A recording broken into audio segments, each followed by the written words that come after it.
Today we'll be showing you how quickly and easily you can apply Guardsman Fabric Protector Aerosol, helping protect your fabric furniture against everyday stains and spills.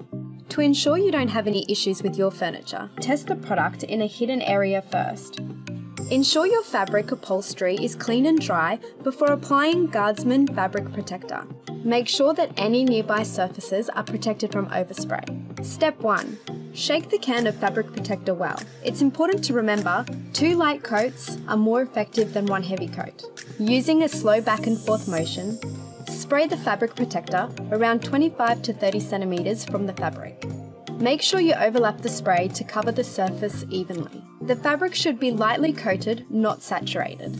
It's a good idea to remove any cushions and spray them individually, front and back. If some overspray does occur, particularly on wooden floors, simply wipe it up with a clean and dry cloth. Leave the fabric to dry for approximately 1 hour, then reapply. Remembering 2 light coats are more effective than 1 heavy coat. The contents of 1 can are sufficient to protect a 3-seat sofa and 1 armchair. We recommend that you reapply every 3 to 4 months or after every thorough cleaning.